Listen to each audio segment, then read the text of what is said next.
अवधूत चिंतन श्री गुरुदेव दत्त. माझ्या सर्व साधक बंधू भगिनींनो, आपण वामनराज प्रकाश यांचं परमपूज्य श्रीदादा लिखित विषयांचा विसरू पडे हे पुस्तक वाचण्यात घेतले आहे. आज आपण संसार चित्र मनावर उमटते इथून सुरुवात करू आहोत. विषयांचा विसरू पडे. इंद्रियांच्या देवता ओढून आणल्या आणि मन देखील आपोआप ओढले गेले तर विषय कुठे आहेत आणि कोण काय आठवायचे, काहीच आठवले जाणार नाही. माऊली सांगतात, जेत हे संसार चित्र उमटे तो मनोरूप पट फाटे, जेत सरोवर आटे तेच प्रतिमा केवी. संसार चित्र मनावर उमटते. त्या संसाराचे चित्र ज्या पडद्यावर उमटते त्या पडद्यालाच मन असे म्हणतात. या मनावर संसाराचे सगळे चित्र दिसते. ही जी उपमा त्यांनी दिली ती अशी. पूर्वी छायाप्रकाशाचा एक खेळ होता. दिवा लावायचा आणि एक धोतर धरून ठेवायचे पडद्यासारखे. त्या धोतरावर त्या दिव्याच्या उजेडाचा भाग येईल असे पाहायचे आणि त्याच्यावर आपल्या बोटांच्या आकृत्या केल्या किंवा कठपुतळ्या नाचवल्या की मग छायाप्रकाशाचा खेळ दिसायचा. आता हा पडदाच जर बाजूला केला तर मग तुमचा खेळ कशावर दिसणार? आपण सिनेमा थिएटरमध्ये जातो, तेथे पांढरा शुभ्र पडदा असतो, दुसरे काही नाही. त्याच्यावर प्रोजेक्टरने चित्र दिसायला लागते. हा पडदा तरी फाटला पाहिजे किंवा प्रोजेक्टर तरी बंद झाला पाहिजे, तरच चित्र दिसणे बंद होईल. जेथ हे संसार चित्र उमटे तो मनोरूप पट फाटे.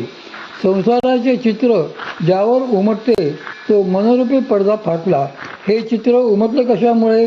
तर मायेमुळे. म्हणजे माया हा प्रोजेक्टर आहे त्याचा. तो तुम्हाला थांबवता येतो का? बंद करता येतो का? मुळीच बंद करता येत नाही. कारण ही माया आपल्याला कशी नाचवते हे आपण आपल्यावरच कळत नाही. मोठे मिमी म्हणणारे त्या मायेच्या आहारी गेलेले आहेत. त्यांना कळत नाही की माया कशी आहे ते. तिची व्याख्याच तशी आहे. माया जी नाही ती तिला शोधायचे कसे?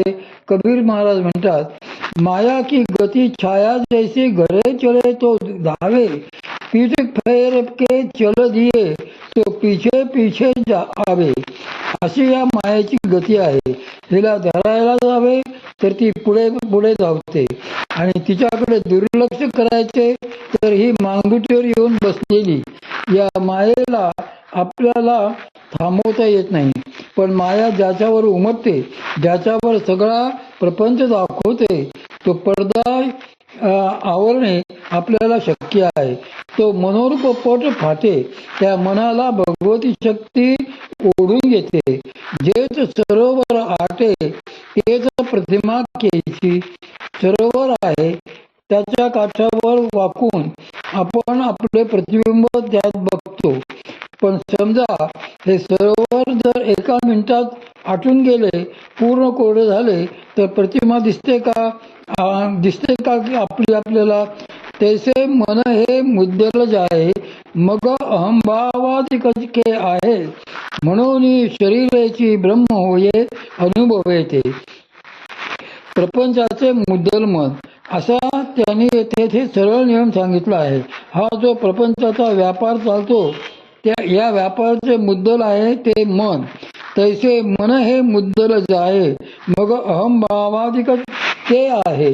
मन हे मुद्दल. या मनाने व्यापार क्रम कशाचा वाढवला? तर अहंकाराचा. जर तुमच्याजवळ मुद्दलच नाही तर व्यापार कसला बोडक्याचा करतात? व्यापारच थांबला तिथे. व्यापाराचे जे प्रकार सांगितले आहेत त्यामध्ये मुद्दलावर मुद्दल मिळवणे, मुद्दल शिल्लक ठेवणे याला काही अक्कल लागत नाही फारशी.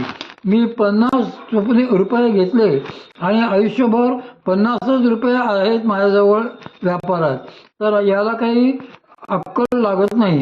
माझ्याजवळ 100 रुपये आहेत, त्याचे 12 रुपये करायला, लाखाचे 1000 करायला काही वेळ किंवा अक्कल लागत नाही. ते कोणीही करू शकते. पण मुद्दल आपल्याला वाढवायचे झाले त्यावर नफा वाढवायचा असेल तर त्याला अक्कल लागते. हे मन आहे, हे मुद्दल आहे. या सगळ्या प्रपंचाचा व्यापार वाढेल कसा? हे मुद्दल जसे जसे वाढायला लागेल तसा या शक्ती काय करते?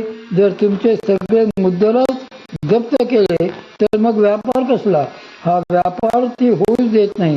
म्हणजे इथे लाखाचे 1000 करायची गोष्ट नाही, तर लाखाचे 0 अगदी बुडीत खात्यात हा व्यापार निघाला पाहिजे. व्यापाराचे दिवाळे वाजले पाहिजे. म्हणून हे संत सांगतात, विठोबाचे राज्य आम्हा नित्य दिवाळी. म्हणजे कुठची दिवाळी? या प्रपंचाच्या व्यापाराचे दिवाळे आणि आतमध्ये आत्मसुखाची दिवाळी, असे दोन्ही भाग त्यांना या विठोबाच्या राज्यात अनुभवता येतात.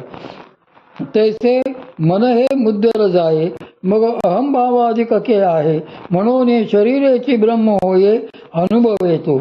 या मनाचा संग सुटला रे सुटला, हे मन वेगळे झाले रे झाले की या शरीरातच मी ब्रह्म आहे असा अनुभव येतो. कारण या परब्रह्माच्या आड येणारे हे मनच आहे. परब्रह्माला बघू शकणारे वृत्ती शरीरामधली बुद्धी हीच आहे. या बुद्धीसारखे वैभवही दुसरे कोणीही नाही. बुद्धीचे वैभव अन्य नाही दुजे, एका केशवराजे सकल सृष्टी, असे माऊली हरिपाठात सांगतात.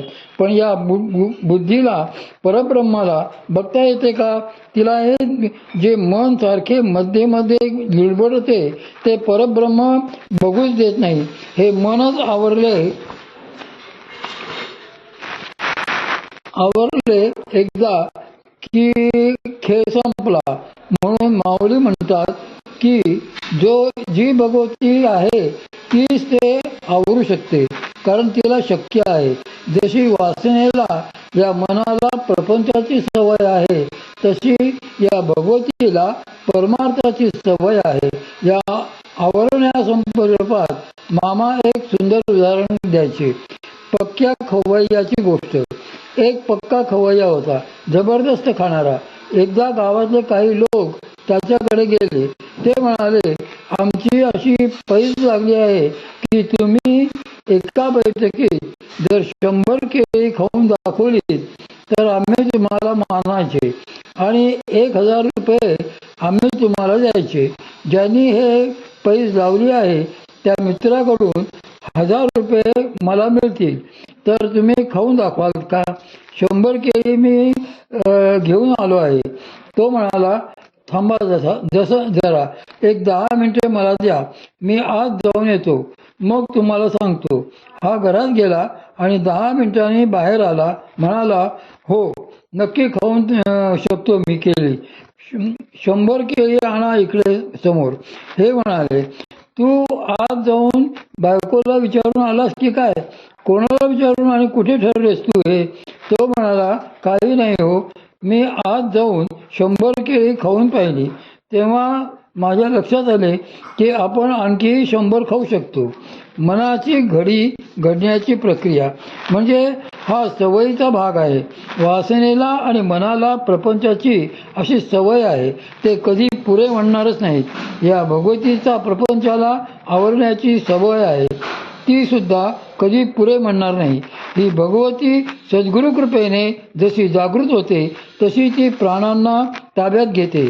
प्राण मनाला, मन इंद्रियांना ताब्यात घेते आणि ही सगळी जत्रा ऊर्ध्वमुख होऊन चालायला लागते सुषुम्नेतून. जेव्हा अशी ही सुषुम्नातून वर जाते तेव्हा इंद्रिये मनात आल्यामुळे विषयांचा विषयांचा पूर्ण विसर पडतो. कारण ते कोणाला आठवणार? इंद्रियांची कसमस मोडे.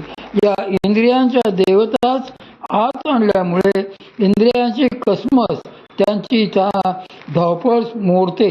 त्यांना काही समजत नाही. तर कुठे जाणार ती इंद्रिये आणि काय करणार? त्यांना काहीच करता येत नाही. हतबल होतात ती इंद्रिये. माऊली सांगतात की हे असे व्हायला लागले की मनाची घडी घडे हृदया माझी. या मनाला ही भगवती अलगद आणते आणि त्याची घडी घालते. या ओवीमध्ये माऊलींनी 3 भाग सांगितलेत. पहिला भाग कुठला तर विषयांचा विसरू पडे, इंद्रियाची कसमस मोडे, हा दुसरा भाग आहे. आणि तिसरा भाग कुठला तर मनाची घडी घडे, मन एकाग्र होणे. याला आपण आपल्या शक्तिपात योगाच्या भाषेत मन आणि चित्ताची शुद्धी म्हणतो, तर शास्त्रामध्ये यालाच अंतःकरण शुद्धी म्हणतात. रसशास्त्रामध्ये याच लक्षणांना आपण अनुभव असे म्हणतो. अनुभव असा शब्द शास्त्रामध्ये आहे. या मनाच्या ज्या क्रिया आहेत त्या आपण बैठकीत बसलो की जाणायला लागतात, क्रिया व्हायला लागतात. इंद्रियांची कसमस मोडे आणि विषयांचा विसरू पडे, हे कसे जाणवते पहा. आपण बैठकीत बसलो आणि आपण गुरु ब्रह्मा म्हटले की डोळे मिटले की पहिल्यांदा आपल्याला विषयांचा विसर पडतो. सद्गुरू स्मरण केल्यावर, बैठकीला बसल्यावर एकदम मला भूक लागली, एकदम जेवावेसे वाटले असे होत नाही. ते विषय तेथे आवरले जातात. तेवढ्या वेळेपुरते ते